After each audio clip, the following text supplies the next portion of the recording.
Welcome everyone to today's panel discussion entitled Between Impact and Documentation. The session is co-hosted by the Encounters Film Festival, the Heinrich Böll Foundation in South Africa, and by the Center for Humanities Research at the University of the Western Cape. For those of you who do not know, the CHR has for some years been running a program, Creative Documentary, which has recently become part of a larger Mellon-funded project called Communicating the Humanities. Now, the initiative here is to try to rethink the humanities PhD in the context of aesthetic education. And with the film component, we've actively begun to promote dialogue between academic research or researchers and the professional filmmaking community. So today's session then also forms part of this program.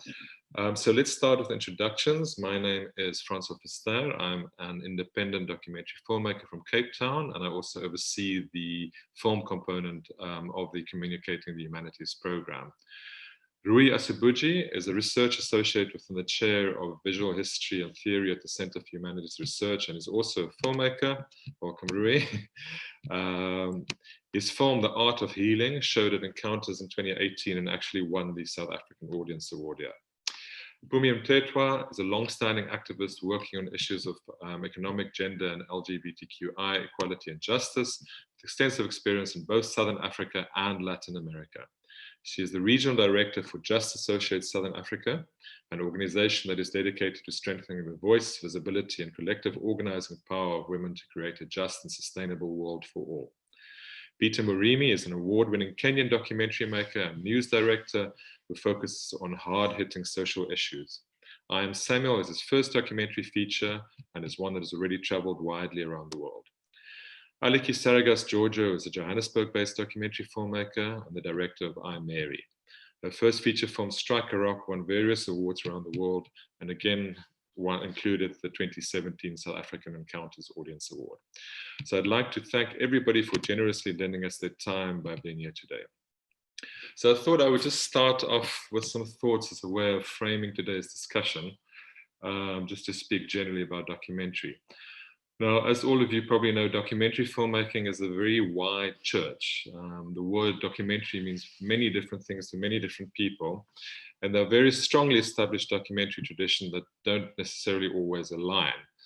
My own sense is always that there's no limit to the form. I mean, you can bring pretty much whatever you want into a documentary. You can come in from any discipline or any field of artistic practice and bring any kind of material into the film, as long as it's somehow based in some form of documentation of the real, however one defines the real.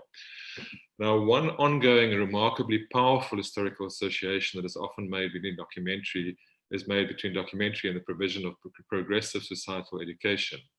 So beyond merely documenting and interpreting reality, films are also seen as needing to translate insights into concrete personal and societal change. Now, this tradition likely stems from the early days of public broadcasting, when television was considered primarily as an educational tool, and with documentary forming a key part of that. Now, recent years have seen the rise of the so-called impact film, where the advocacy component of the film, in other words, its desired social or legal outcomes, is central to its conception right from the start. While soft funders have always required substantial socio-political motivation from filmmakers before lending support for their films, some of them have now increased the demand for measurable or quantifiable outcomes, often in the form of a concretely planned post-completion impact campaign. Some United States grant funders, for example, now require information on the specific laws being targeted by the film and its campaign and so on. And part of the argument, of course, is that, especially in situations like in Africa where resources are extremely limited, any filmmaking resources should be put towards maximum common good. And then, of course, where corporate social investment expenditure is involved, there's also greater pressure towards concrete social outcomes. Now, some filmmakers have, of course, been resistant to working in this manner, and they argue that they're not activists but filmmakers and that they do not have the skills to manage activist campaigns, or they argue that the truth of these films may at times be compromised if they're too tightly or too strictly tied to a desired outcome, or that films should not always have to point a way forward, but also should allow us to merely have space to think, or to provide a space to think. Or they argue that by tying films too closely to a specific current cause, it limits the film's ability to deliver more timeless philosophical or aesthetic insights. So these are kind of two different positions, or two of many different positions on the whole genre of documentary. And the aim of today's discussion is to explore the relationship between the documentation of reality on the one side and the purposes that such documentation is put towards the other. And also to look at how funding patterns and other social commitments play into the content, form, and viability of films made on the African continent. So while the two films today overlap, they take fairly different approaches to, how the film is put towards a kind of a further social use. So I'd like to start by asking a very brief, or a fairly brief, question to each of the two filmmakers, and from there we can then move on to other members of the panel. So Pete, thank you for joining us here today.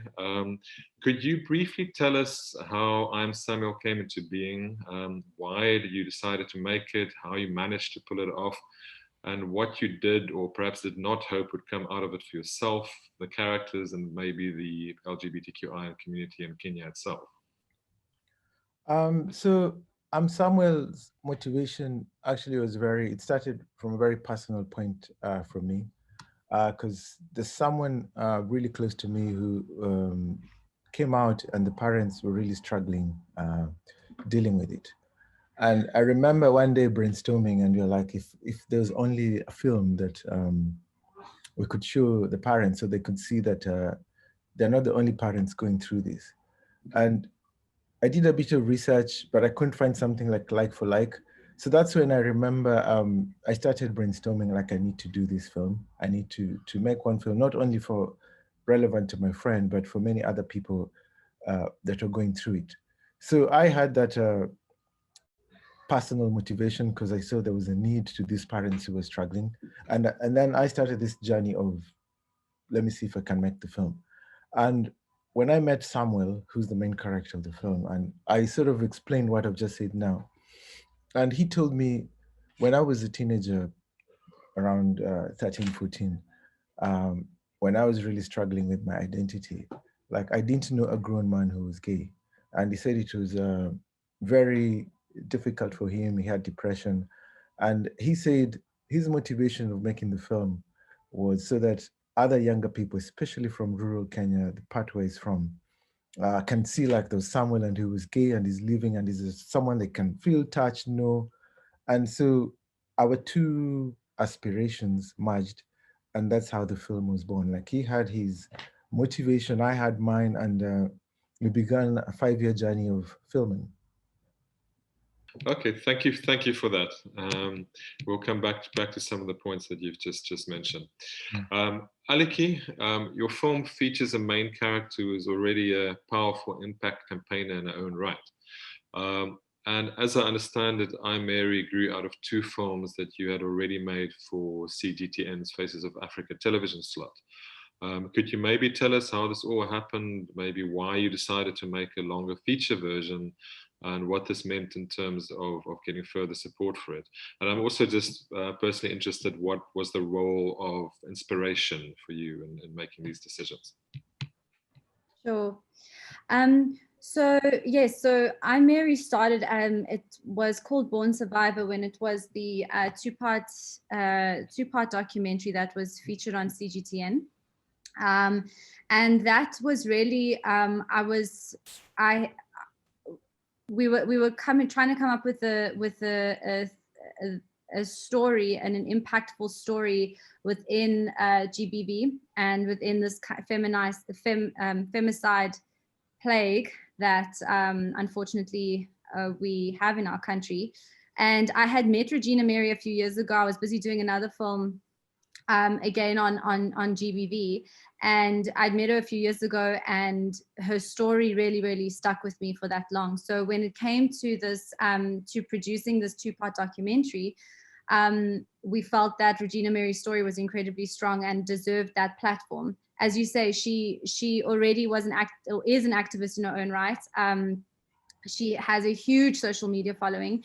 I mean, the reason we even met her was because she has created this online platform with My Voice Albinism, the New Era, to reframe people with albinism specifically within the country and within Africa, and to really give a platform, an empowering platform for herself and for other people with albinism that she connects with. So really, for me, documentary film, as it was the TV, the TV version and also the festival version, just allows for another platform for her, and allows for a different kind of audience for her to connect with, which we were all obviously very, very excited about. So for me, the story, I always do gender work. Mainly my my documentary work is mainly involving gender, and for a long time I wanted to do a film on GBV. It's obviously something that we all face every day in South Africa, and some intersections of society even more so. And I really wanted to take an intersectional lens into this topic and into this horrific epidemic we have in South Africa. And so with Regina Mary, we worked very closely in collaborating how we were going to tell the story, how she wished to tell the story, what kind of impact she would want from the film. So I guess long story short is, once we created the two-part documentary series, it's commissioned by CGTN. So you have quite a bit of freedom, but of course there's also broadcast limitations within that. So when it came to a feature-length version, for me, aesthetic is very political as well. And I wanted the film to kind of grow out of the, sorry, I hope I'm not breaking up. I wanted the film to grow out of a TV format into a more kind of quote unquote like poetic format, to be able to push the boundaries of impact within the aesthetic as well, and within these layers of identity that Regina Mary exposes and celebrates in the film. So I mean, yeah, I can talk more about that later, but that's kind of where the festival and where the feature length film came from. And also I found that the festival kind of platform, like Encounters, and the impact campaign that can be associated with that. Also, there's a broader platform when it comes to a feature-length film than the initial two-part TV doc. So it's a different audience, different reach for impact. So that was a big part of that intention. Okay, thanks for that. Aliki, if I can ask a brief follow-up question before we move on to the other panelists. The fact that you worked with somebody that already had a very developed media or audio-visually based impact campaign already. I mean, how did this impact? I mean, I think you've answered the question in part already, but how did this maybe, let's say, circumscribe your approach to this film? The fact that there was already an existing campaign. I mean, did you see your film as slotting into that, or to what degree did you feel you were actually exploring the fact of the campaign itself happening? So it definitely was in tandem, and it was a kind of it's like an oscillating give and take situation with this platform that she already had and the reach that she has. What she was very excited about was that the film did afford her a larger audience. One of her main goals and one of the main impact goals is to get My Voice Albinism New Era really across the continent and really across in the most kind of cost-effective ways as possible. So, and for her, the journey has been very, very difficult financially to kind of bootleg this campaign that she's been running for so many years, also almost completely unfunded, very much citizen journalism work. So for her, the idea of having the film as a layer on her activism was really great. And that's how I envisaged the film too, that it could be an added layer on top of the work that she's already doing to reach a further audience, to explore more her own personal story and her identity, because her My Voice Albinism, the New Era show doesn't really go into her motivations and where she came from in her journey. So I think it was definitely a very kind of intersectional and collaborative way that the two that the film and her already existing platform can work with one another.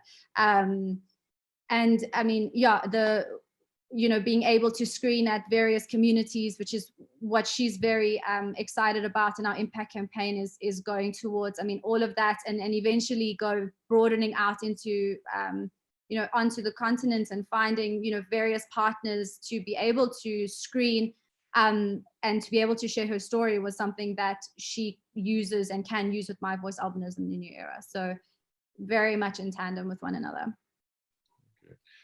Okay, so we have two forms that in different ways both try to make visible things, or make visible perspectives, or make visible situations that might otherwise not be visible. So I think when we speak more about distribution and how these films actually get out there, we can come back to that.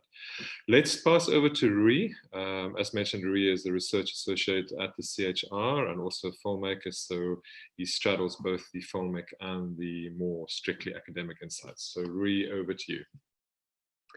Okay, should I talk about my interest in what I research, or what is my aims in doing this research? Is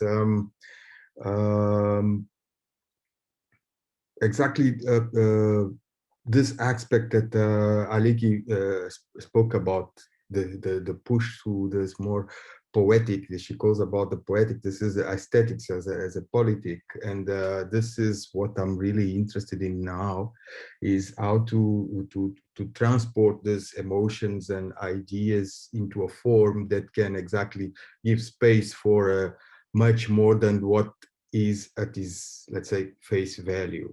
Let's put it like that. But well, to introduce myself, I come from the times of analog, it's from Pneumatic and then Betacam, and one thing that I like in cinema was the fact that it was a teamwork. At that time was really a teamwork, and that's, I got the fright, because then all these technologies allow a more personal kind of one-man show, doing everything that was not really quite a nice thing at certain point, because breaks certain parts of what for me meant to be involved in video production. But the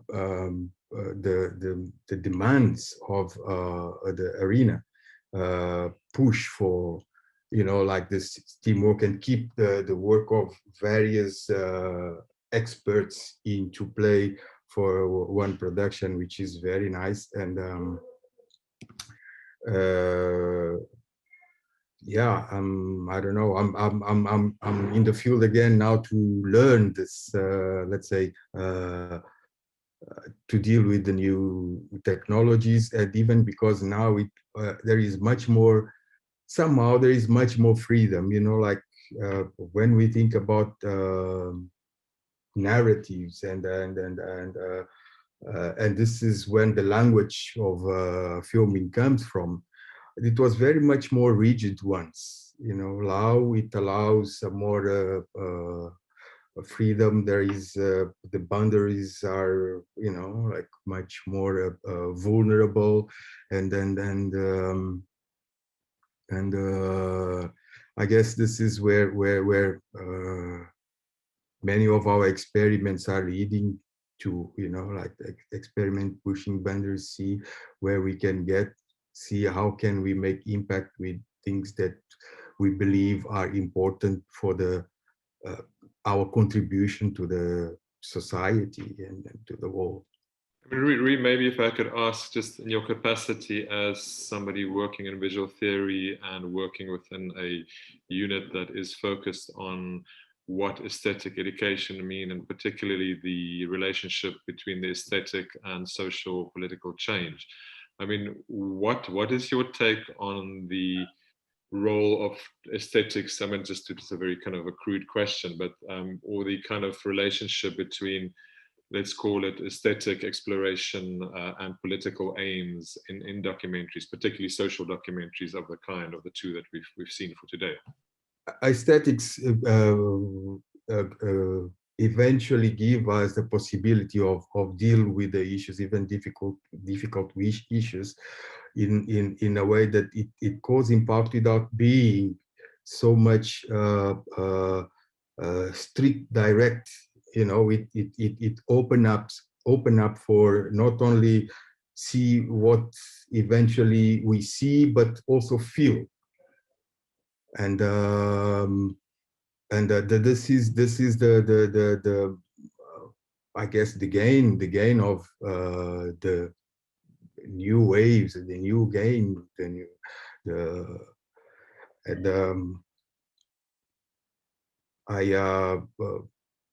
I think that aesthetics is important because besides the fact that it's more captivating, it exactly allows, even in the regimes of very strict regimes, we can find ways to explore this aesthetics and go beyond what we are allowed to. And I think that is my interest in academy and my research and dealing with the images, exactly trying to find out ways to bring out emotions and open up spaces through images, even images that doesn't reflect directly in what we see, but give us inputs for us to think even other issues, personal issues, other things that comes to us when we discuss specific matters, I'd say. Okay, no, thank you for that. So let's move on to Pumi. Pumi, thank you for joining us today. So I'm very keen, somebody with your width or breadth of activist experience, how you experienced the two films, and I'm sure in your work you have very extensively worked with documentary films as well, as informative or awareness-raising tools. So yeah, I would very much like to hear your thoughts on the topic at hand. Thanks, Francois. I am so lucky to be with all of you who do such amazing work behind the camera. And, you know, I believe that before you even conceptualize in what Peter says, like the idea came to me, you know, just the life behind even the conceptualizing, and to take it right through to the screens, small and big, so that many of us can watch it the way that we have been able to watch I Mary and I Am Samuel. Thank you so much for that work. Two things that were very striking to me, particularly about both films, and following on Rui, speaking about narratives, that I found very much in Regina Mary's story, you know, very much about the myths that actually lead to so much violence, to so much trauma, to so much suffering that becomes naturalized and embraced as if that's just how it should be because of who Regina Mary is. And just to bring it to the screen, I mean, I'll come to this point again later on about this othering that in Peter's beautiful work, my brother, Samuel and Alex's life. I mean, the father's eye, it was very interesting to me, the father's eye in his silences, you know, how his look, how he comes up to preach, how he completely goes silent. And yet he was so loud in his message about the wrongness, the deviantness, the devil, and so on. So when I think about both of them and why it is so important for me and my work, and combining the two, one is that there are different stories about different people who suffer tremendous oppression, exclusion, and discrimination. And secondly, they are so similar in a sense of the othering that is shared. And yet probably there isn't necessarily a bridge that can bring Samuel and Alex with Regina Mary, you know, in that type of building, I'll say solidarity in my line of work.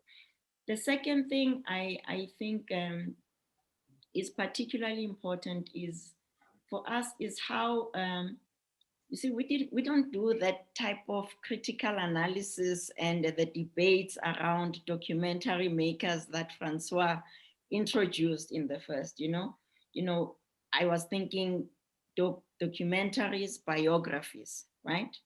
They are informed by real life stories. And this is why we are so drawn to that more than fiction, maybe, even though we appreciate fiction, we can see ourselves. But there's something already that says this is a docu, this is a real story, it hasn't been tailored and something. So there's a different type of invitation in that. And when you say it provides the space to think, that really stayed with me because this is exactly how I think many of us in activism think, not only, and if anything, we take away this notion of consuming only for pleasure, right? Which I know all of you who work in the arts don't want us to be just consumers of that. But that space to think that for us, for example, the idea to take it not only through the Encounters festivals and many other film festivals where we are not able to all reach that, but to be able to take it in some of our work of what is our vision for society, Rui? What is our vision for the type of ills that we want to undo? How are we taking this? Like, what informs 74% of unemployment youth on Youth Day in South Africa? What informs the suffering of the refugee camp in Block 13 in Kenya, for example? What does Samuel and Alex's story tell us could have happened that could not have led people to the Kakuma refugee camp in Kenya, for example? What is it about Mary's story that tells us about how our parents could approach the way we are, instead of adding to the othering that we experience that could have been different? You know, that conversation between Regina Mary and the mother, very powerful. That invitation of Samuel's mother to Samuel say, come you, we will welcome you, to be precise. All of those things continue to play such a fundamental role, and not only in appreciating the risks that the individual people who are portrayed on the screen take, their lives, everything that surrounds them, the pain and the trauma that they continue to carry, but also what it means for us to continue really in our efforts to try and do away, first of all, to try and recognize the hidden powers that continue, to inform the narratives that exclude, oppress, and discriminate, and then to be able to envision through the building of those bridges. Okay, thank you for that. Peter, would you like to respond to either Rui or Pumi at all? I think I'm just going to, it's basically contributing. I could say, first of all, thank you for the kind words, Pumi. That was really good to hear. And I would say during the making of this film, I remember some people criticized the approach, in a sense, of how we were making the film. And they're saying it's a missed opportunity to be more political. And to me, and especially from my background, like especially when I do observe it, I really like to make it more intimate. But my point is also two things. Especially in Kenya, people from the LGBT community are marginalized. And sometimes I find when they say, tell the story in a certain way, it's also like boxing them. And I was saying, I'm doing the opposite. I'm going to treat like exactly as I would do a portrait of someone else. Like I'll make it, it's a love story between the father and the mother, like more, like give that same treatment and not keep pounding on about the marginalization, but also find points that put us, which are more in common with us. Like he's a son to two parents, he has a job, he's a friend, he has a very good friendship network. And I thought by showing the normality of his life was also people told me I was not being political, but I thought that was the biggest political statement, because generally everyone was like, no, you're different. But as the point of all this was like, no, look, it's exactly as you are. Like, you work in a construction site like many other men who are his age. So yeah, I got criticized that I wasn't being political enough, but I thought by being very simple and very normal was the biggest political statement I could make in this story. Okay, thanks for that, Peter. If I can maybe just ask more about that. I mean, one striking difference between the two films, I guess, is that your film tends more towards the observational. There's a kind of a less of a interview presence. It's filmed over a substantial period of time. It doesn't rely on kind of the story being told in interview, and perhaps, I mean, it doesn't have a kind of a clear narrative in the form that I, Mary does, where I think the resolution is actually shown.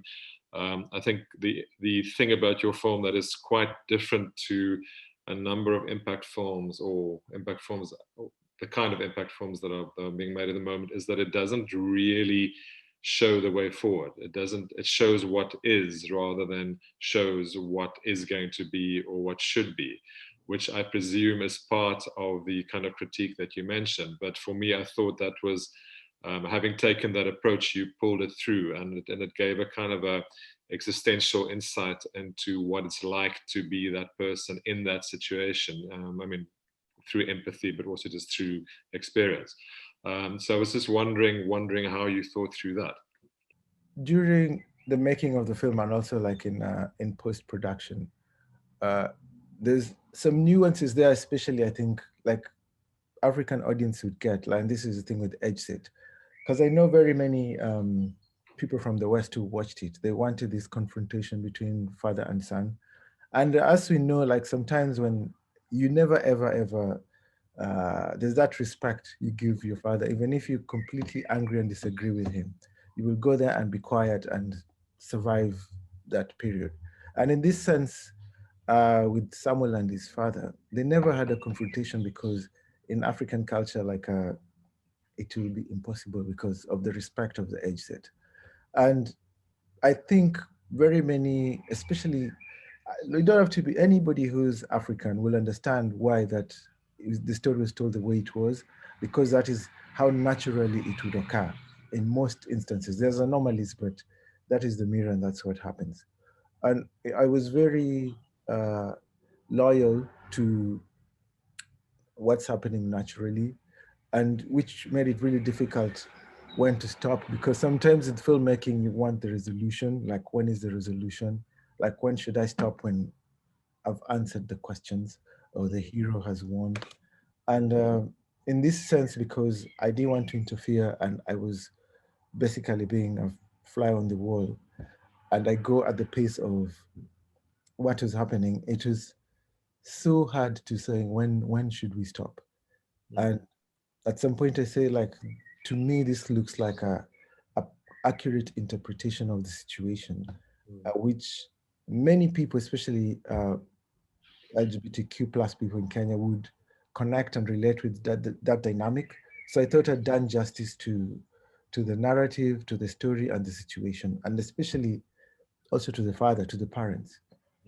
And that's when I said, I think what we have is going to be useful, not only to the community, but basically to wider society, and in a sense, be a spark for constructive debate, because that's what has been missing.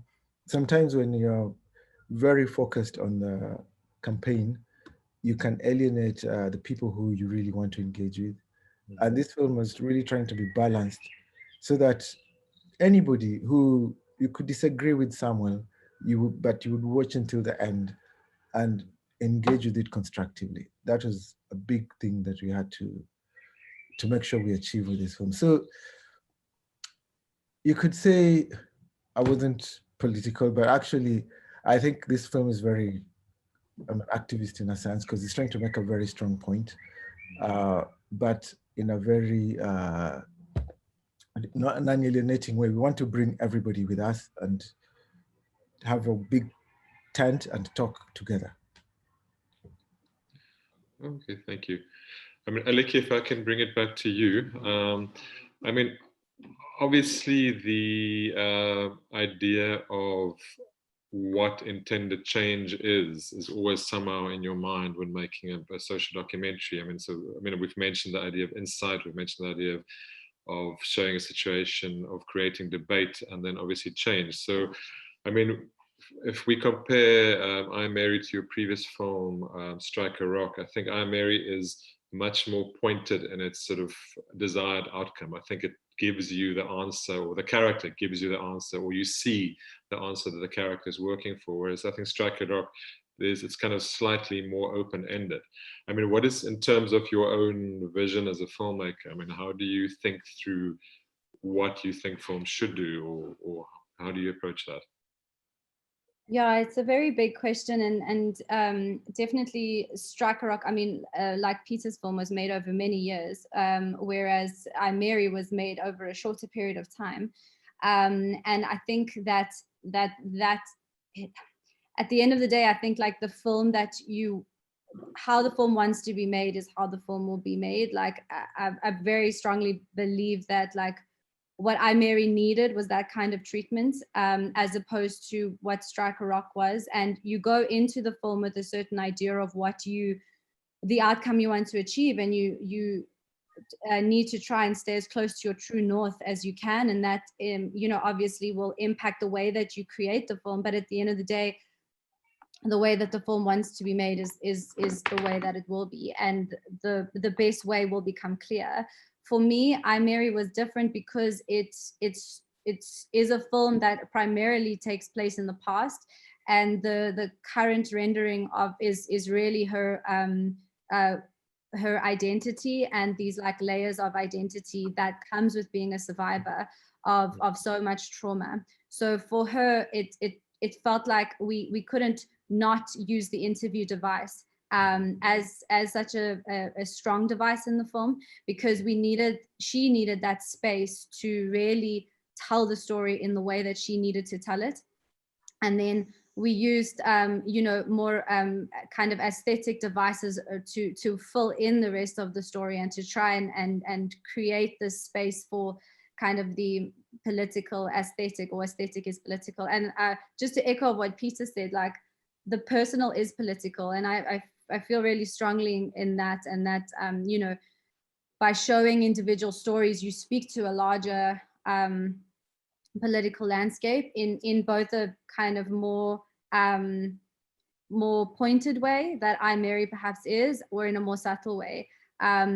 So I think for me, that was how the framing of I, Mary kind of came to be. And even when we created it from the broadcast version, which is even more pointed and direct, the feature film, we try to open up a little bit more space for the kind of the aesthetic to also live and to complement the story, and the questions and the unraveling that Regina Mary faces. And so, but at the same time, it is still a film that will always be rooted in that device and in that interview space, because that was what felt like the most empowering and ethical way to tell her story. And I think I see that there's a question in the Q&A, and maybe I can I was going to speak a little bit, if I could speak a bit back to that, and maybe also what we're discussing now. So I'm not sure if everybody has accessed the Q&A. Shall I read out the question? Sure. Okay, so the question that came from an anonymous attendee is, how can we guard against impact becoming instrumentalized? Are there tensions between how funding agencies, broadcasters, and artists understand the notion of impact? Have you encountered some of these tensions in your respective processes? So maybe you both could maybe speak to that as well. Sure. So it kind of links back to what I was going to say, but for me, it's a very good question, and it's always a question that is in the back of my mind with and very much foregrounds the way that I want to make films, is this idea of impact can be also such a buzzword, but like, what does it actually mean, and what like results are we getting, and where are the influences, and what are your own positionality. I mean, for myself, you know, as a white middle-class woman in South Africa, like where does my positionality come into the making of the films that I make, and the impact that then comes back to that. And I always come back to this article by Sonia Childress where it says beyond empathy. And I know Peter and I were both at Good Pitch in 2016, and I think Doc Society brought this up with us, which so it's that stuck with me since then, even in the making of Striker Rock. It's this idea that we have to move beyond empathy when we make impact films and into action. Like that's the kind of the crux of what she says, kind of move beyond the gaze, move beyond the you know, because if it's not done in like in a respectful way, you know, that you're thinking of all these questions, you could other the people in your film even further. Like there are so many there's so many intricacies and layers, and these are questions and tensions that we need to keep like grappling with throughout the making of the film to ensure that we're doing it in a responsible way. So moving beyond empathy into action for me was really and obviously it's different for every film, but for me it was really this collaboration with Regina Mary as the protagonist throughout the filmmaking process, but also within the impact. Kind of she leads the impact campaign. She leads the ideas of what she wants. So yes, if you do you know, you have an idea of what you would like the impact to do, but if you're not having those communications with the people on the ground who should be benefiting from the impact, or you know, then that's it kind of doesn't really go anywhere. And there's different ways in which you know, there's like different kinds of films that create different kinds of impact. Is it an entrenched film where there's high opposition and you know, a lot of fatigue around the issue? Is it a completely new issue that people don't know? And then that's how you start to strategize how you can tangibly create impact in a way that, so it doesn't become instrumentalized, so it doesn't become kind of what where the funding comes from, and you know, it's kind of led by that. I think in my experience, most funding for impact has been very much catered towards a very responsible way of creating impact, and you know, really leaving it in the hands of the protagonists of who are in the film, and the impact that they want to make. That has been my experience. The broadcasters and the artists and and funding agencies, I mean, that's all, for me, in my experience, they haven't been so involved in the impact, and it's more the case of the artists and the filmmakers and the protagonists working together to really be you know, to really make sure that the impact campaign does the work that it needs to do, and it moves into action and not just empathy. So yeah, that would kind of be my really long answer to that question. Okay, no, thanks for that. Peter, maybe you could add to that, and maybe also reflect on the notion of funding, because I think one of the implied questions is that I mean, a lot of funders, particularly within Africa, do require a level of concrete change or demonstration of concrete change that might not be demanded of filmmakers, say, working in North America or Northern Europe in the same way. I mean, it is changing, but there is a kind of a way in which funding is also tied to being able to sort of demonstrate social change. So how, I mean, just also to respond to the question that was posted, I mean, what has your experience been? Actually, I've been very, I guess, lucky, partly because like, first of all, surrounded by a fantastic team, like really passionate and who are very committed to the cause. But what's more important, I think also the marriage with the funding that we got during the making of this film. It was more, I guess it's a perfect marriage, because it would ended up like, I would go like, or we would go, this is what we want to do. And they're like, okay, we are very interested in that. And they push us, support us to push us to the next level. So even just, you know, to an extent, I was really pinching myself how lucky we are, because it was more like the environment was like, how can we help to make you achieve what you want? And as I'm Samuel, right now we are in the beginning of the impact phase. So we're very excited. Um, and the thing is, as you said, our intention from the beginning was to have a constructive debate, but also Samuel's impact was, I want someone like me to be on the screen because it's very underrepresented. So we have these two goals that we want to achieve, and we'll see. Like we're about to begin the impact campaign for in Kenya, but uh, on that note, I'll talk about. There's another film I've done about mental health in Kenya, and I remember at the beginning there was a lot of like, what's measurable, and I said we can't. It's an issue that's very important. Let's do it, and the community will run with it in a sense. And in that sense, it was accepted. And what happened was the community ended up being the best people to implement the impact campaign. And actually, we had to do absolutely nothing. They took the film and ran with it. They were having their own local screenings. They were inviting doctors to come do mental health clinics. So, in my experience, that taught me a lesson which I'm implementing in this. The more partnership you have with the community that the film is from, the higher the success of the impact campaign. And in a sense, as filmmakers, there's this handover ceremony in a sense. Like I could say, I went to school, I learned how to make film. I'm very passionate about making films. But when it reaches to the part of impact, I have to hand it over at some point because there are people who are a million times better than I am. And that's the stage now we are. Like, we need to hand over this baby to the right, basically parents, to let it grow. And that is my take on impact. Okay. I guess in a sense, the film, I mean, once, as people always say, once you finish the film, it's no longer yours. It has a life of its own, in a sense. And then obviously the more open the film is, the more varied that life is likely to be. Pumi, if we can come back to you, I mean, I presume you've used films extensively in your work over the years, but I mean, what are the dynamics around, I guess, what kind of films work in which situations, or what kind of works for which kind of topics? I mean, because we've mentioned the idea of films that give information, that give guidance, that give kind of pointers towards change, and then you have films that cause you to reflect on the situation. I mean, what has your experience been working with films?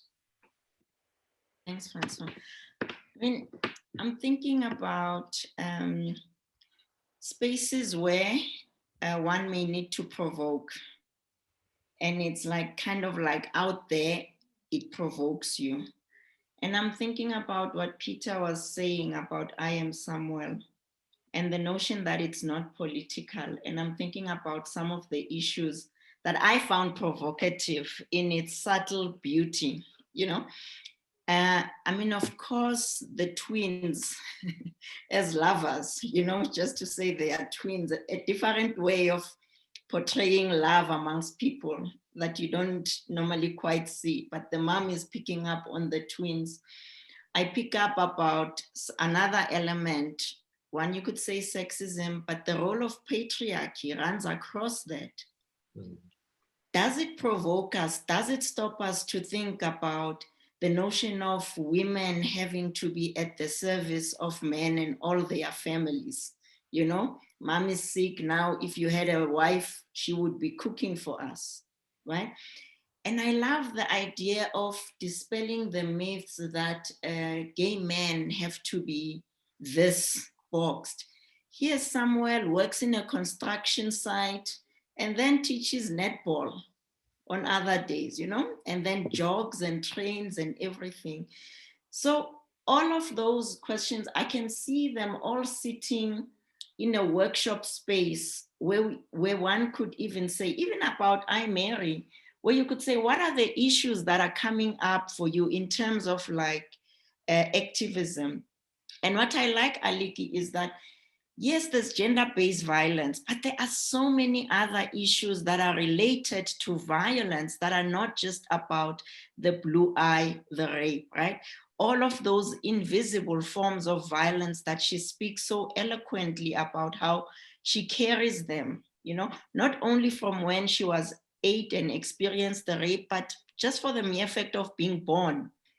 And then you put both of those films in a workshop space where we want to raise consciousness, to inform campaigns, to inform advocacy. So many issues can be lifted from both the stories that Aliki and Peter are offering to us. So there are so many ways, of course, that these issues can be brought to an activist space, but I think that they, as both the movies beautifully challenge us to actually say, what are the issues for us that we can live from that they are not necessarily being given and handed out to us to say, look, here's patriarchy on steroids. Hey, look, here's gender-based violence on steroids.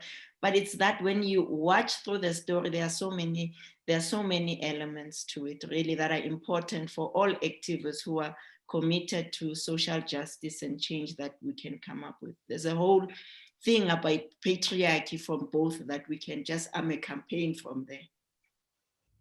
Okay. Thanks for that. Rui, did you have anything to add there at all?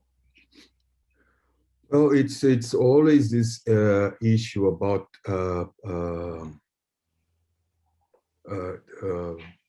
distribution, let's say, about making it accessible, because there is that is one of my problems, you know, like we involved so much in producing these films, and then they are played in small ghettos, and the massification of this is I feel that for me it's still a problem, because it's not really accessible to eventually even the communities that need to, you know, and having the organizations involved, and not only promoting the film, but making these campaigns is one way of eventually expand to massify, you know, like our work. One experience that we have in Mozambique is it is called the Cinema Móvel. Cinema Móvel is this taking cinema into remote villages and organize the screens in the evenings and the nights and project the films there. And because there is something unusual that happens there, it really brings a lot of people. During the day, the car goes around with these megaphones announcing that at the evening or at night it will be the screening. And it comes and it's in an open space, in a big screen, you know, and project. And this is eventually one experience of bringing all these productions out. And I really think about ways in which we have to, because then we are not just confined with okay, there are the founders, but the founders eventually also have their own policies, and that yeah, they can influence the film in itself, right? And create some constraints. And so we can't just rely, we shouldn't just rely on the funders to make these films accessible to more people, massive people, even the people that need the most. You know, people that doesn't go into the cinemas, people that don't go into a particular places to see the film. They need to see that and discuss this. Samuel is very beautiful for me in the sense that it shows urban reality, the urban and also rural. And when you see this, I don't know if in that community of the father of the Samuel, if they saw the film and if they eventually discuss it or not, but at least saw the film and identify with the actors, identified with the people that were there.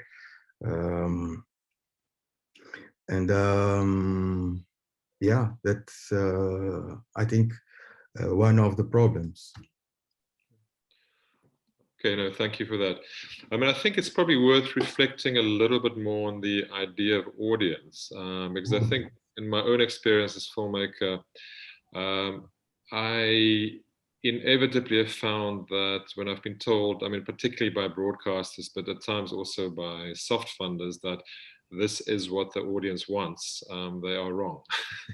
So, for example, there's a film that I made about 10 years ago that got rejected a number of times by SABC2 on the grounds that it wasn't suitable for the audience. And then when they eventually did buy the film, they found that it was so successful that they rebroadcast it, I think, 7 or 8 times. And it was successful amongst the audiences that they exactly said it would not be.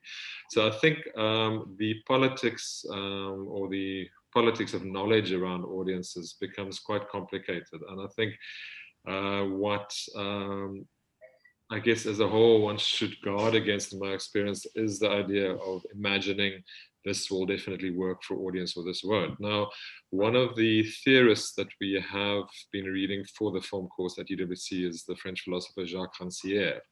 And so in my limited reading of him, one of the things that he mentioned is that a key part of the so-called aesthetic regimes that are set up, you know, kind of the ruling aesthetic regimes that govern what kind of films get made and how they communicate, is the idea that a documentary film imagines its audience. So part of the construction, or a very key part of the making of a documentary, or the system that makes a documentary, is the way that it constructs or the way that it imagines the audience.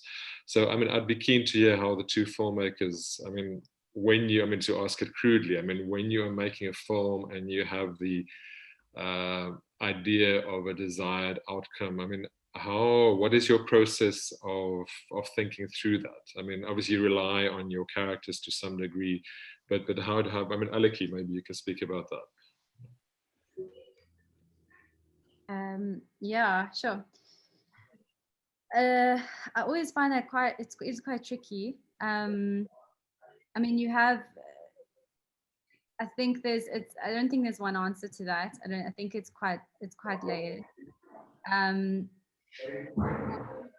When you make a film that you know wants to create some kind of impact, you have, for me, we had some clear audiences in mind that we'd like the film to target. Once again, though, it is layered, and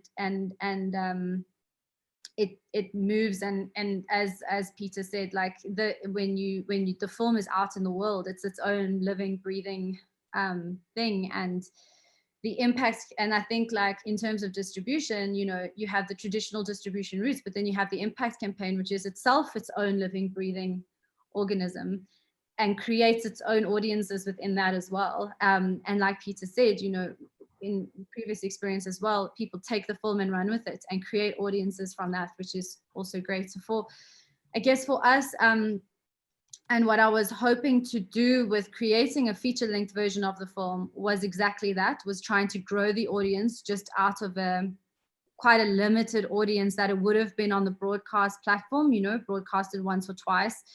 Now we have a feature film that can play at festivals, which allows for a certain type of audience, festival-going audience, but also in terms of the impact campaign, there's quite a tiered approach. Like, we have a community-based screenings that we're hoping and planning on doing, which is, you know, a certain audience group, more grassroots activism, you know, spaces of discussion and debate and panels and workshops that can be aligned with Regina Mary's also impact of the film. We also have our audiences, which we hope to be more, especially for I, Mary, more like a policymaker, but in the sense of, like, I guess, like media, cultural creators, you know. It's like, how do we position people? What is the how should people be positioned, people with albinism within communities? How should you know, in terms of media, in terms, and this is and representation, and this is something that Regina Mary fights for all the time. So there's like that approach as well, like really going for more media houses and content creators at a high level to see what kind of content is being created, and then we have community levels, and then we have you know, more rural spaces. So it's audiences is always difficult. I think if you have the intention of what you want the film to do, then the audiences kind of organically come out of that. And then once you create the film, that might change as well, and new audiences that you might not have even envisaged come up. So yeah, that's our experience. We're also in the really early stages of our impact campaign. So all of this we're still kind of grappling with. Okay. Okay, so there's another question on the Q&A, but before we go to that, let me ask a related question to that question. I mean, if I can play devil's advocate here for a moment, how do so-called impact films relate, impact films or so-called impact films not relate, do or do not relate to the idea of truth?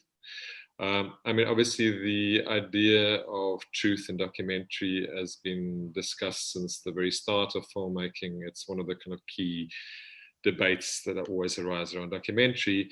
But one of the classic critiques of direct advocacy or impact films is exactly that because the films have a very specific point of view, it tends to limit you know, kind of the experience of the truth or the complexity of the situation in favor of a very specific outcome. Now, you could counter that by saying that obviously film always implies point of view, but if you look at a lot of so-called creative documentary, what makes it interesting and exciting often is this idea that there is a kind of an interplay or a dialectic between the director's point of view and the character's point of view. So that sometimes you feel the director agreeing with the character, sometimes not. Sometimes it's a process of exchange, sometimes it's a process of growth. But in a way, that's sort of something that almost traditionally defines documentary or social documentary, is this sort of you know, interchange between the director's experience and inevitably director's representation of the situation, and then the kind of point of view or intentions of the subject. And I think in this more strict or the stricter advocacy or impact films, the point of view of the director and the point of view of the character tend to coincide and often fully coincide. So if you think of a film like An Inconvenient Truth, I mean, the film was basically a mouthpiece for I've forgotten his name. I mean, anyway, the politician, Al Gore. So I'm just thinking how, I mean, the idea that sort of certain layers of truth might become lost, or a certain kind of freedom of the audience to engage with the reality of what they see on screen in their own way, rather than it being totally contained within the character or the you know, the filmmaker's vision. I mean, Pete, I mean, I think you must have grappled with this in your film to some degree. I mean, do you have any thoughts on that? Yeah, it's a complicated question, and there is no straightforward answer. But from my point of view, there is no absolute right and wrong. And I think the most important question in any film is the director's voice. And I think what is wrong is if the storyteller loses their voice, in a sense, to the campaign, to the activism. But if the storyteller feels like the right way to tell the story is to be very activist based, is to be very precise and point to this is where the film is going and this is what I want to happen and this is the result, I think it will be fine. And I've seen films, gosh, I can't remember the name, but it was about reducing plastic or trying to encourage people to use less plastic. It was a clear goal, and that is what this film was about. And it was very impactful. it created a movement in America for people to reduce the use of plastics. So I think the crucial question is storytellers should not lose their voice, whatever it is. I think that's the most important thing. The approach with that's life, where it's different, we vary. It's a very broad tent, and that's what because I've seen some fantastic activism and impact-oriented films, and I've seen some fantastic observational, very pure artistic films, and which are very poetic. And sometimes both of them have the exact same result, which is really good. Or sometimes both of them flop really badly. So it's to me, I don't have a strict answer, but the thing is that being true to the voice. I'm sorry, just a clarification, Peter. When you say the storyteller shouldn't lose voice, who is the storyteller? The narrator or the director? The director. All right. Yeah, the director shouldn't lose the voice. Aliki, did you have any thoughts to add there at all? I think, I guess just to add on what Peter's saying, because I do agree with him. I think like like truth is relative, as we know, and I think that it's got to do with intention and with integrity, and I think like I think that if those are aligned, then I think the direction of the film will favor you know, a quote unquote truthful rendering of the situation. I think like that's, you know, that is the most important thing. I mean, we must also know that we're not journalists, you know, we're storytellers. So emotion and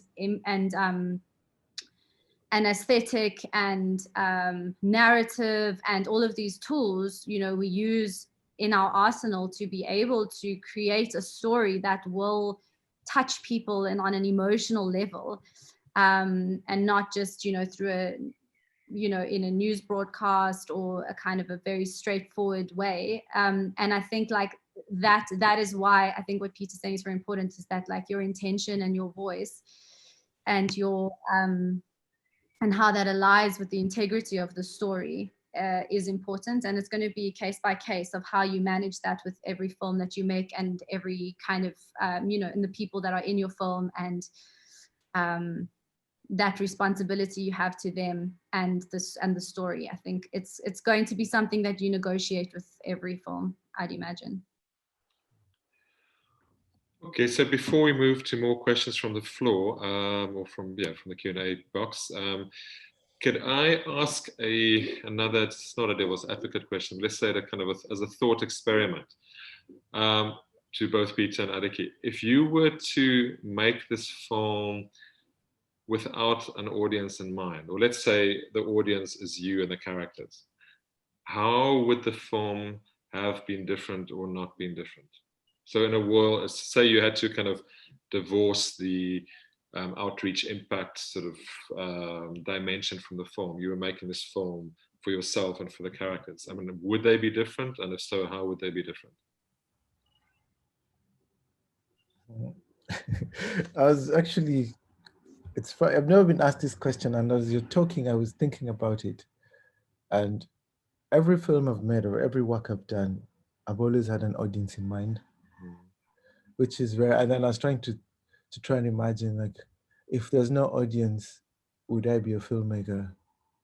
And it was, God, I was like very scary. Like, I'm 42 years, like, what have I been doing? But anyway, I'm thinking, because I'm also like the difference would be, I tend to be more, is it called, like, I like the being very, I call it intimate. I'm trying to find a word, but the closer I can get to the person, I think that's the film I would make. And sometimes when you think about the audience, you try to include scenes that explain the context, which for me, I was like, you can Google the context. So I think my films will be much more intimate and don't care about the context.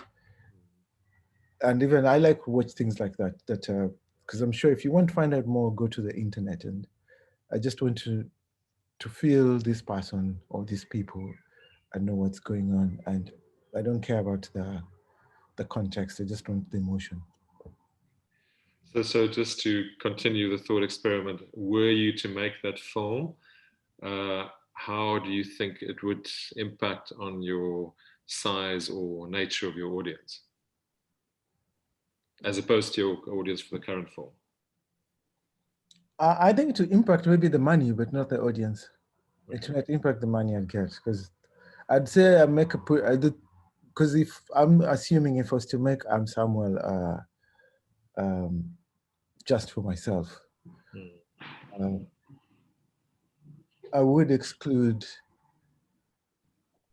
the context in a sense, which is important, but for me, like what's more important for me is the love story between him and Alex and him and his father. And sometimes the wider context about the violence that would have not been important to me. Like I'd be interested in the love story between the father and son, mother and son, and Alex and Samuel. And it would have been simple as that. Nothing to do with politics of him being now queer and that complication. I would have just done a love story. Okay. I mean, Pumi, before we would go to Aliki on that question, I mean, if you were to present the film that Peter's just described, would it impact on your ability to work with a film, or do you think you'd raise similar kind of debates and discussion? I would approach that question from what's missing in our world, that just from empathy and from, love. I was raising my hand from the truth discussion, the previous discussion, which I think it's interrelated to me. Here we all like-minded people, progressive, we talk about impact and so on. What becomes invisible is that the fundamentalist religious right are doing their own documentaries, right? And that's their truth. And they are showing them wherever they are showing them. But how we experience them is how we see the whole East Africa organizing a religious fundamentalist march in the street to kill everyone who's different, right? That's how we are seeing it. So what would a story what would a story that, whether it's context or what, but that would apply in every situation, is exactly a story that does that bridge between hate and love, to show look, the father, with all of his hang-ups, he still wants a relationship with his son, right? With all of his prejudices, his everything that he is, he's still holding on his religion and everything. He still wants to embrace the son. That beautiful scene towards the end, where Samuel says, in our home, we say the prayer. Before we start the prayer, we mention everybody's name. And for the first time, they mentioned Alex's name. And he's not telling us that my father embraced Alex and Alex was welcomed and my aunt was wonderful. But just saying that line shows that type of love and acceptance and embrace that is missing, that creates the otherness, that creates the violence. So if that is what Peter means about, if I was just making that for myself, or if that is what I would have loved to see without audience and anything, is how actually people can move from differences, from beliefs, from just holding notions of how one should be, to actually hold things that this is who we are, and we have the ability to hold each other in those differences. I think that's where I would move towards. Okay, thank you. Aliki, thought experiment, making this film with no real audience in mind, what would you do? Yeah, it's a very, very interesting question. And I'm thinking about it now as also while Peter's talking. I think for me, the difference with this film is that it was conceptualized and made as a broadcast film, and with a very particular treatment in mind, a very particular arc. you know, a very particular, like, we're going to see Regina Mary go through one particular event in her life. And that's why the film kind of follows a period of really like a week of like the kind of the tension structure of the reality of the current present day tension that she goes through with creating her show. And really, I think in making it a festival cut, it was trying to satisfy my personal wishes for the film as well, which is to kind of allow it more breadth and more layered than just that initial tension. But obviously it was made for the first tension and then created into a festival cut. So there were limitations in that. So I think like what I would, if I could just do it just for myself and just for Regina Mary, like Peter, I like a very intimate style of filmmaking. And I think I would have wanted to play with the form more.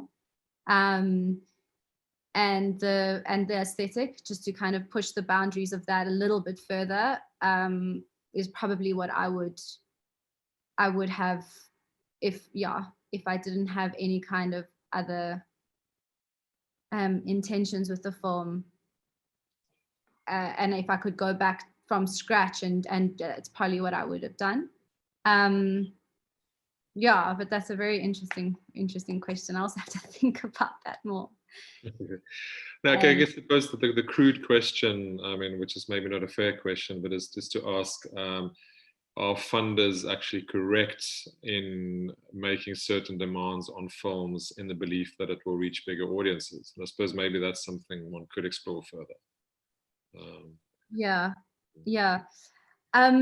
You know, I think in my experience, most funders, besides a commissioning kind of funder, they very much, you know, are aligned with the filmmaker's voice, and back the filmmaker's voice.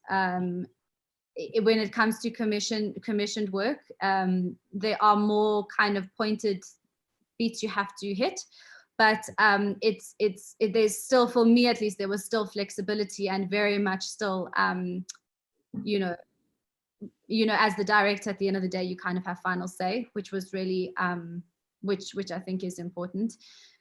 And also just picking up on what Mpumi said earlier, which I think links to the conversation. I remember when I was making Striker Rock, I was asked, do you want to make an impact film or do you want to make a festival film?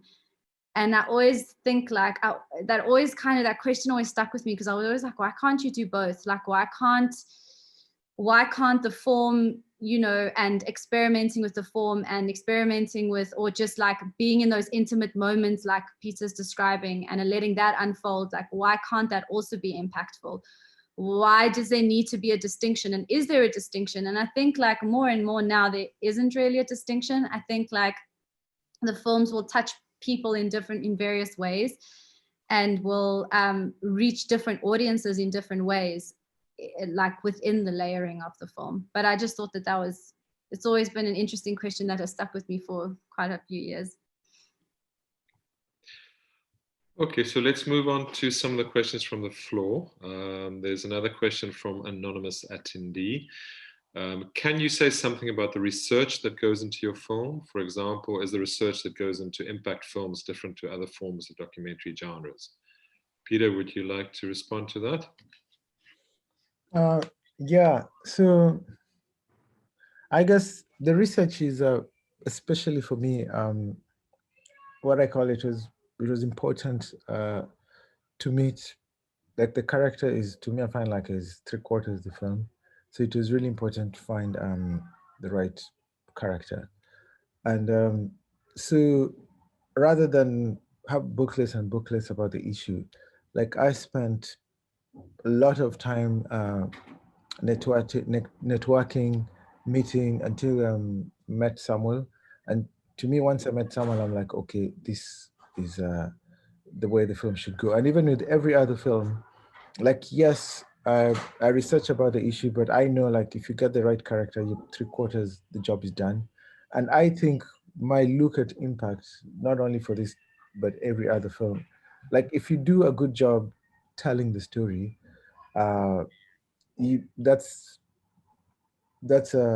most of the job done by impact. Like you can think about how you would distribute it, how you will engage with the communities and the people who need to see it, how you would lobby. You can do that, but that's mechanical. What's important is you need to get this story right. And once you get that right, the impact can work. Even if you don't do it, as I said, some other people can pick it up and run with it.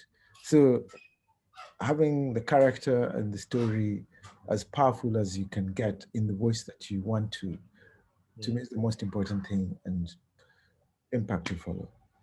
Okay. So in a way, the most powerful impact tool was a powerful film. Yeah, and the thing is, to me, there's this we're storytellers, and sometimes it's too like you should be a storyteller and also like an impact producer, and those skills are very different. Like it's just like it's very hard to do, but you can. But for me personally, I'm speaking for myself. I find it's better. I can say, okay, I'm a storyteller. I will work hard as a storyteller, and yes, I want my story to have impact. I think about it. I work with people who can run with it, but at the core of it, I'm a storyteller, and the impact of this is making the story as powerful as possible. Okay, thanks. Aleki, there's a question from Liani Marstorp, professor at the Film and Media Studies Department at UCT. What lessons did you learn while implementing the Strike a Rock impact campaign that influenced you how you designed the I'm Mary campaign? In other words, what are you doing differently and why? Yeah, thanks, Liani, for that question.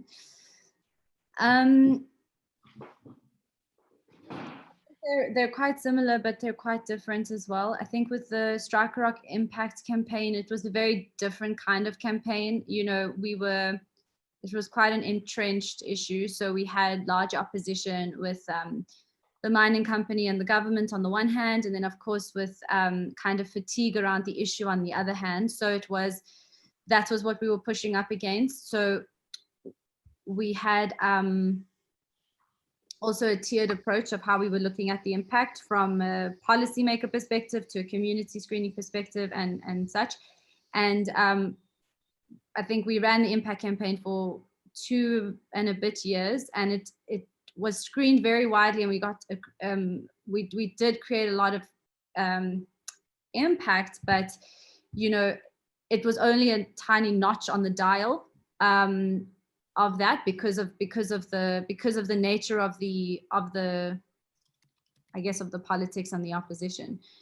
And from I'm Mary, we didn't anticipate how in Strike a Rock, we didn't anticipate how the community screenings would just like be like a felt fire, you know, and how people would just pick up the film and just like want to screen it in their homes or at their organizations or at like companies, and just like it spread around the world like that. So that was a great learning for us. Like, as much as you can try and prepare and have strategies, things will move all the time. We also, and so for the I'm Mary campaign, we're really focusing actually our efforts within that kind of grassroots felt fire kind of community screenings, because we realized how that worked before so well.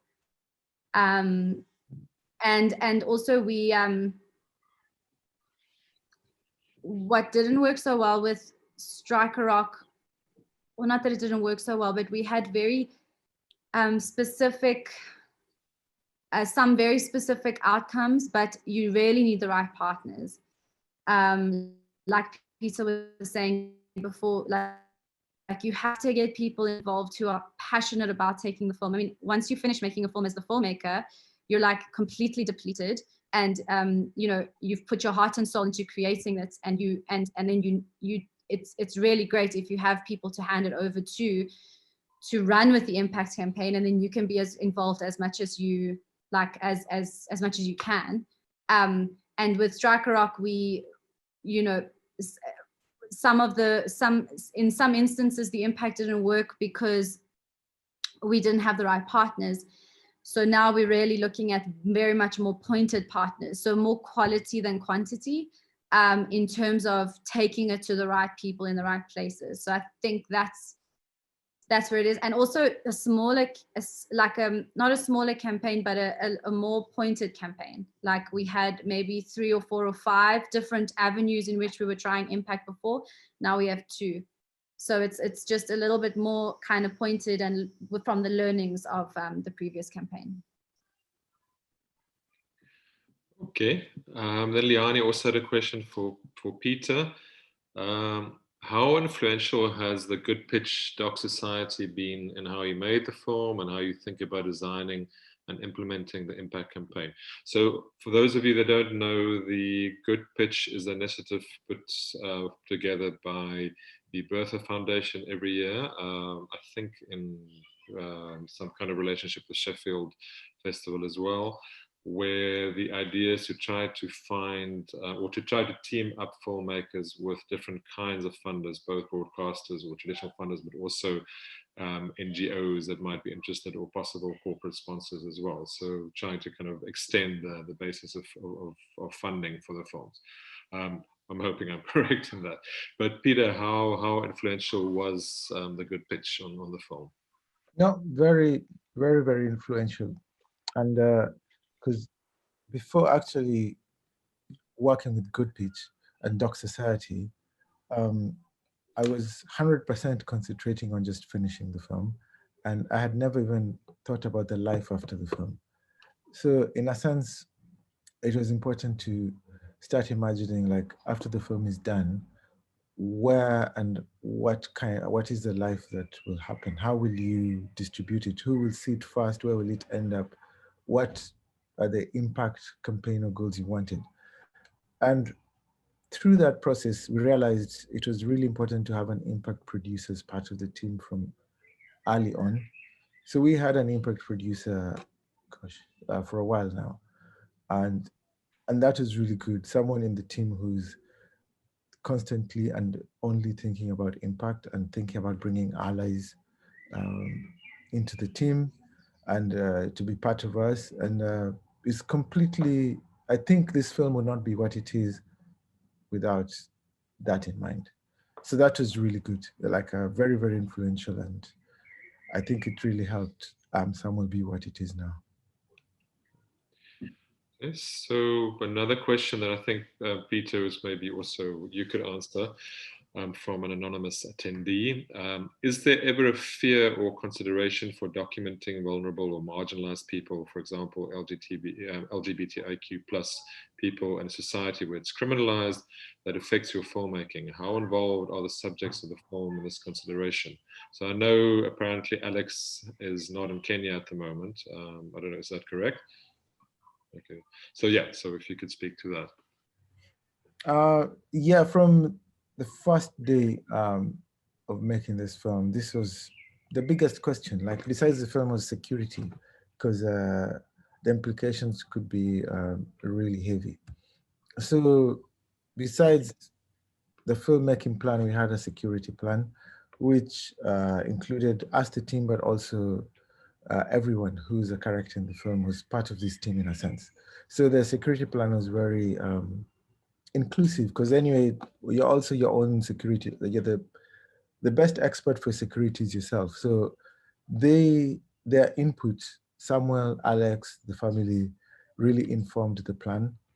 And yes, we implemented it. We have a security plan that is implemented, is ongoing, and even Samuel is no longer in Kenya as well. And the rest I can't talk into all the details, but we have a very comprehensive plan that is alive right now and working. Okay. Before I move to the next question from the floor, I think it's worth coming back to what Pumi said about the potential polarization of society. I mean, the idea that, you know, are we making films that are being shown within echo chambers? I mean, I know one of the kind of current critiques of social media is exactly that. It creates a kind of a self-insulating environment where, you know, you're basically preaching to the converted, as it were.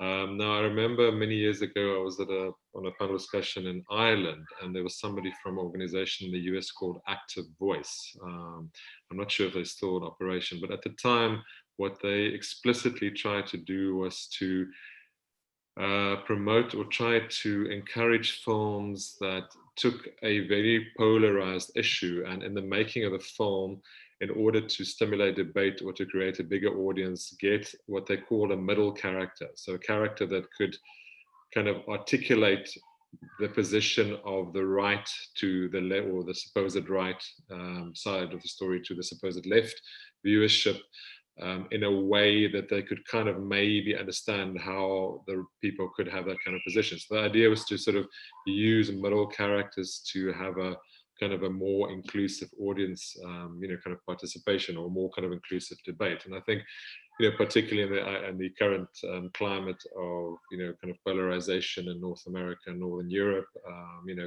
it seems as if that's something worth considering, that the kind of the middle position might in some ways be a kind of a progressive one to avoid, in a sense, to question the polarization that's in place.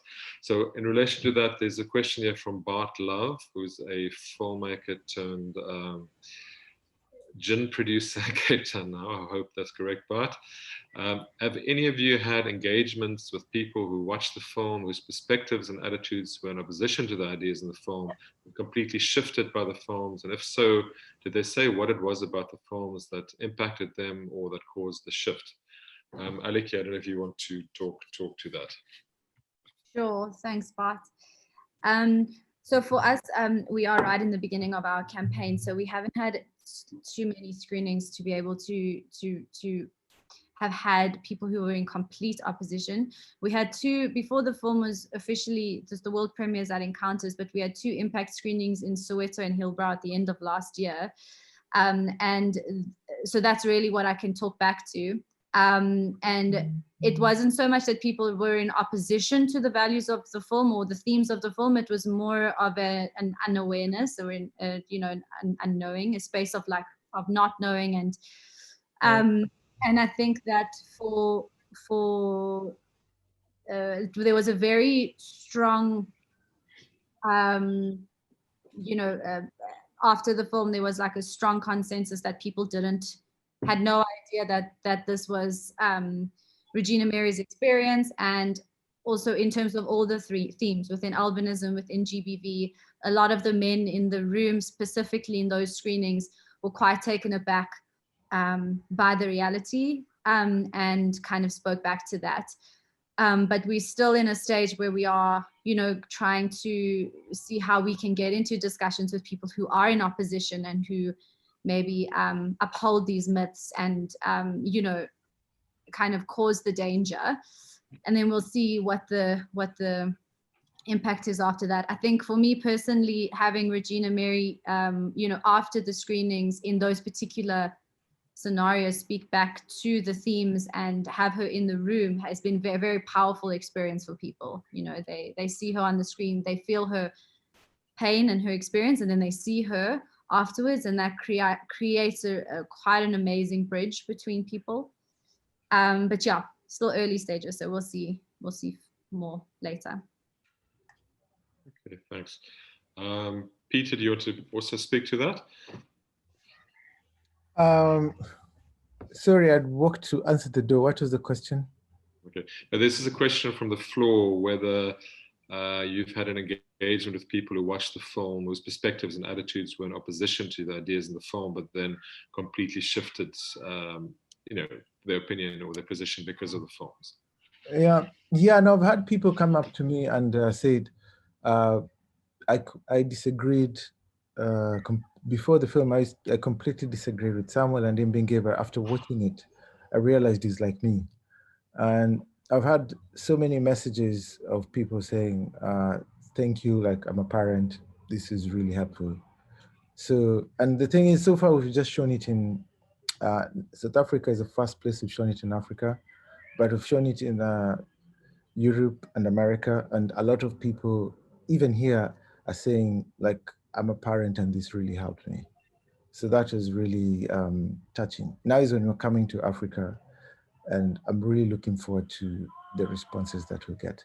But the film is designed to appeal to everyone. That's the design. I don't know if we'll succeed or fail, but that is the design, and we'll test it when we show it broadly in Africa. Okay. Did anybody give you any ideas specifically what most changed things for them, or which particular elements spoke to them? So, and I think this is deliberate during the making of the film. There's so many, like we tried to include, like Samuel is very religious, which someone who's religious will find that a connection point.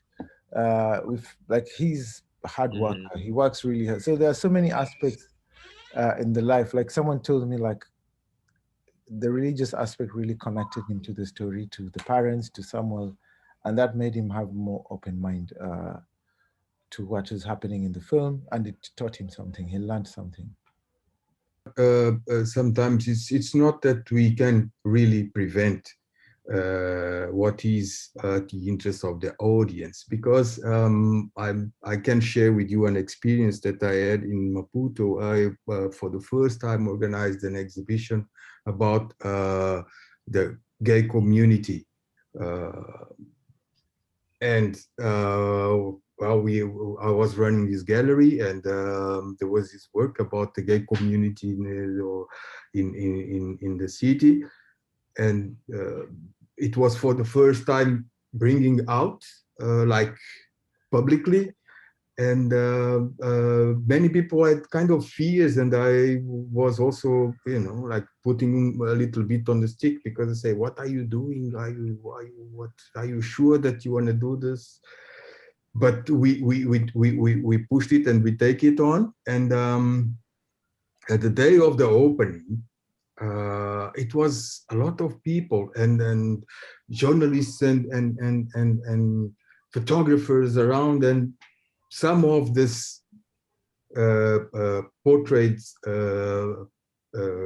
gay people came, and they look like stars, you know, when they arrive in Hollywood for the Oscars, you know, like taking pictures, everybody taking pictures, trying to work. So for me, it showed me that it was not about, it's sometimes about ignorance, because those are some kind of things that are somehow taboos, not somehow, they are taboos. So they are not talking. And so there is this curiosity, there is this need of exposing these things, also to, you know, open and this curtain, and you know, allow people to come closer and understand or what is in there. There is no something else or other.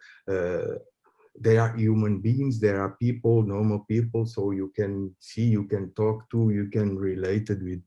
And it was really an amazing experience, because they were stars, you know, like taking photos, people taking photos while they enter into the space. It was beautiful, really.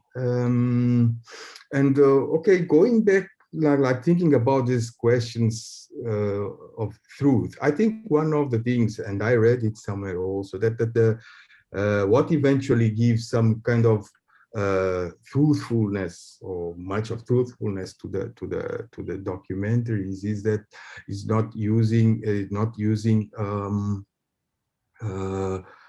actors. They're using, what they say, real people doing that, and that brings this kind of mood. We, for a certain time, were doing what we called docudramas, which was not using, it was a kind of a script. We did the research, we built a story, there is a kind of a script, but it not a very strict script. And the people that we used were not actors, professional actors. It's just people for the community in which we engaged with, and then protest their stories into a script, and make the film. So and sometimes I also think about these issues about what is the truth. Well, can we work the truth? Can we apply our instruments to make this truth come more visible, if the truth is not visible at all? Or are we looking about any truth at all, right? Or we are just, you know, like living a life and bringing matters of our lives? You know, those are this kind of interrogations that I also still putting to myself. And yeah, pushing boundaries. Pushing boundaries is really a terrain of experimentation. Yeah. Yes. So in a sense, I suppose the question then is, what are the optimal conditions for effecting change, both practically and I guess conceptually?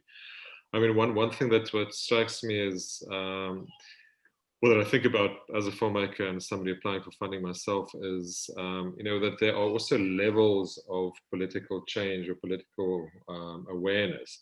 So I remember having an experience some years ago where I applied to one of the kind of big American grant funders, and there was basically a checklist where you had to say which rights are you applying for? Is it for socioeconomics right? Is it for LGBTQI rights, and so on and so on, animal rights? And my film, which was fundamentally concerned with human rights at one level, didn't tick any of the boxes. So I started thinking, is there a sense in which, you make films that maybe ask things at a different kind of level, at a less specific level?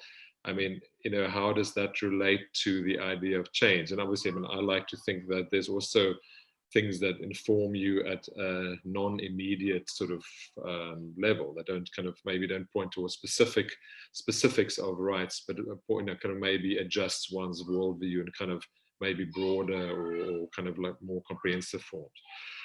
So anyway, that's just something to throw into the mix.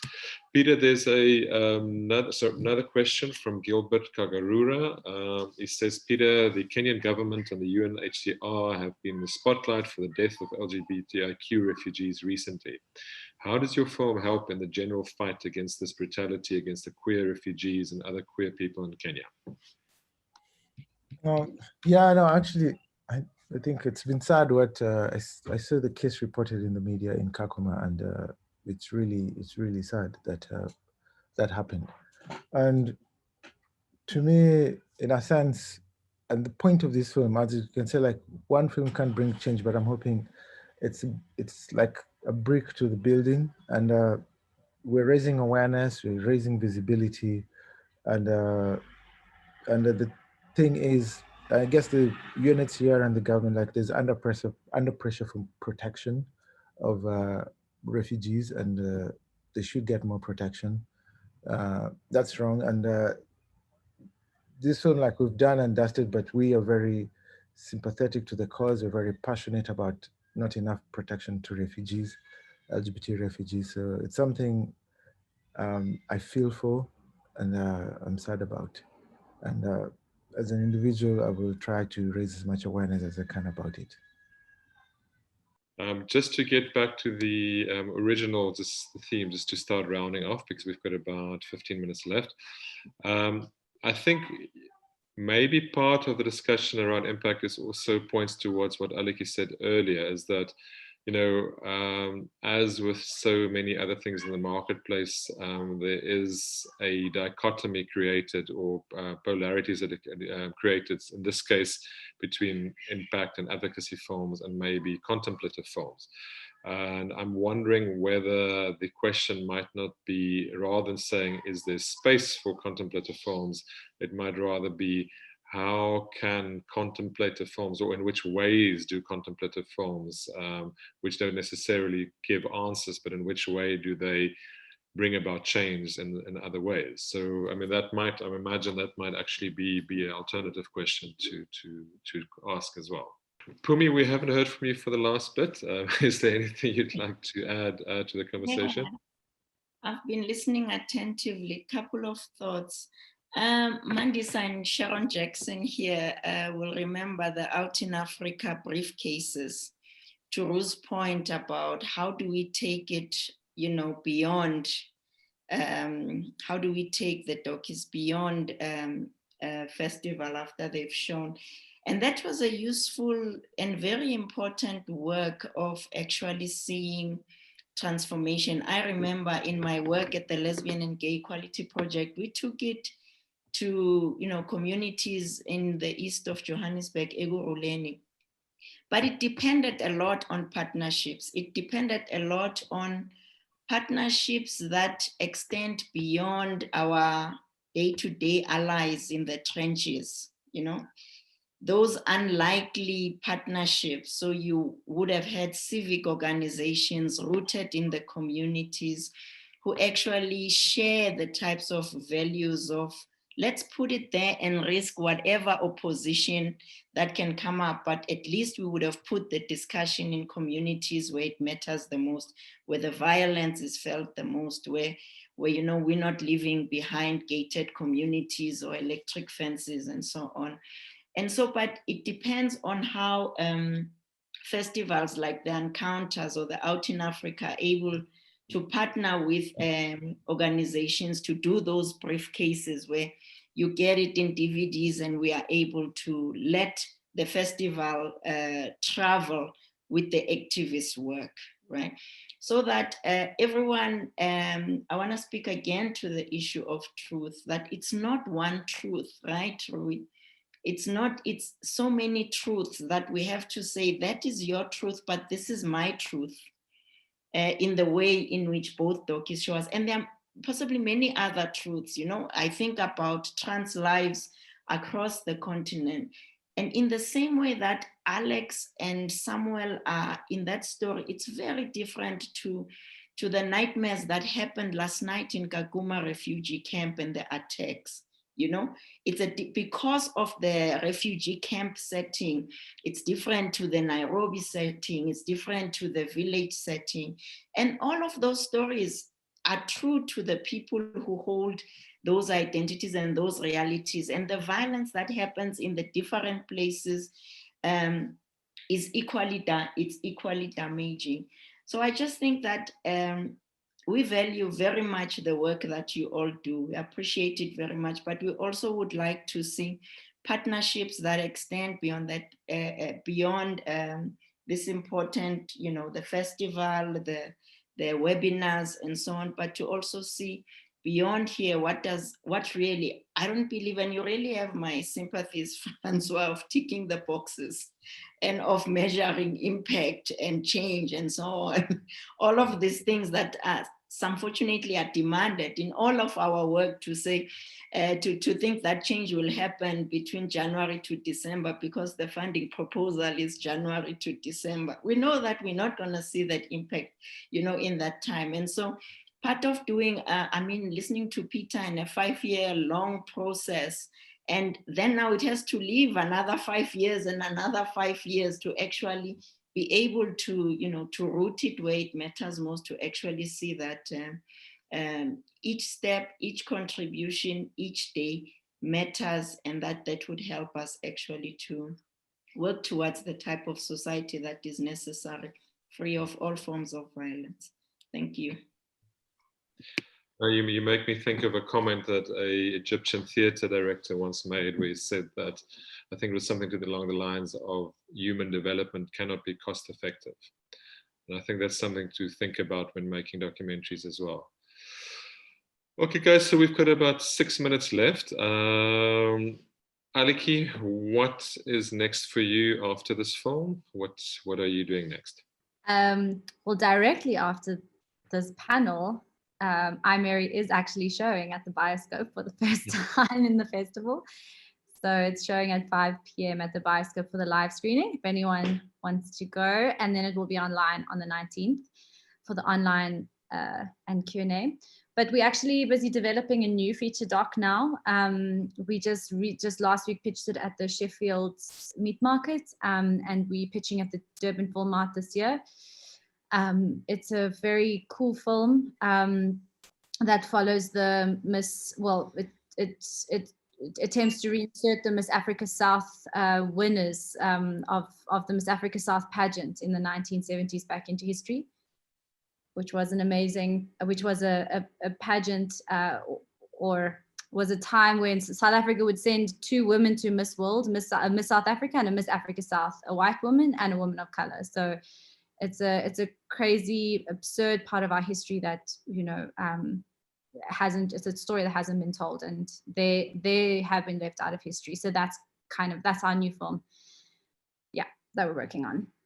And how are you conceiving of the audience stroke impact element of that? It's still very early days.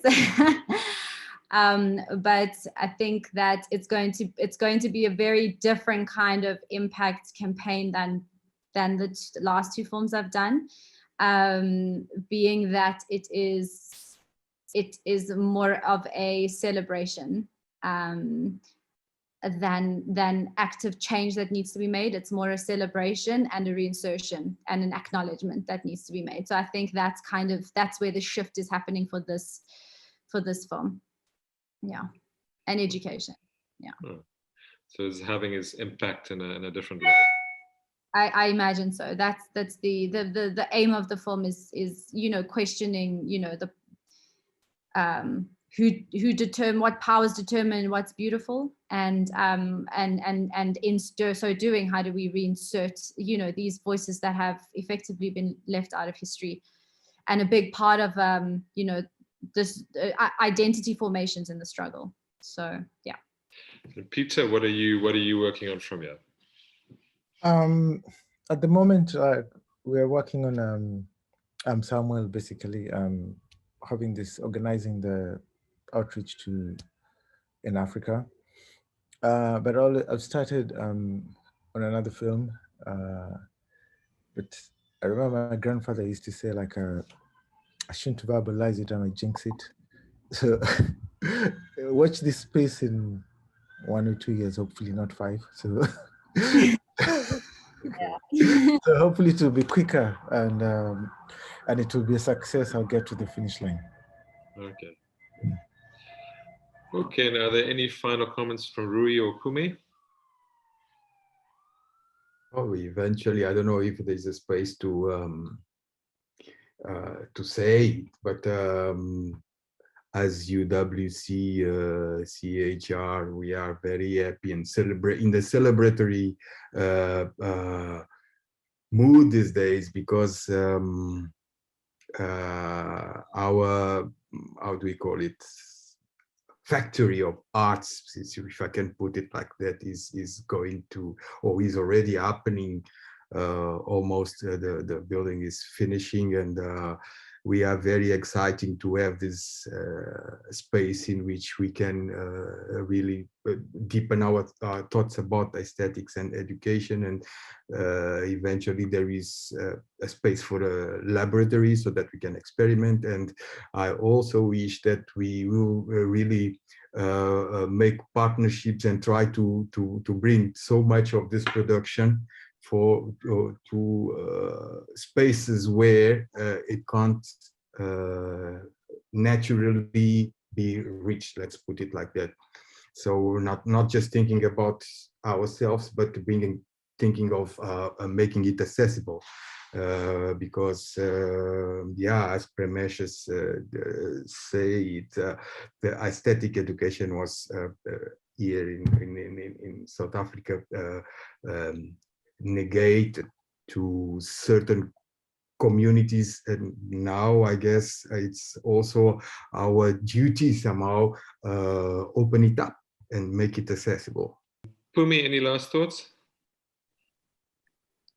Yes, thank you to everyone, and all the best with the new projects and the traveling of I Mary and I am Samuel. But thank you so much for a great discussion. Okay, well, thank you, everybody. So on behalf of Encounters and on behalf of the CHR at UWC, and I think also on behalf of the Heinrich Böll Foundation, I'd like to say thank you very much to the two filmmakers for joining us and sharing their insights and thoughts. And then also thanks a lot to Pumi and to Rui for providing us much food for thought here. And yeah, we look forward to not only seeing your future films, but also hosting them at panels like these or at the CHR in future. So thank you very much. Thank you. Thanks, Francois. Thanks. Thank you. Thank you.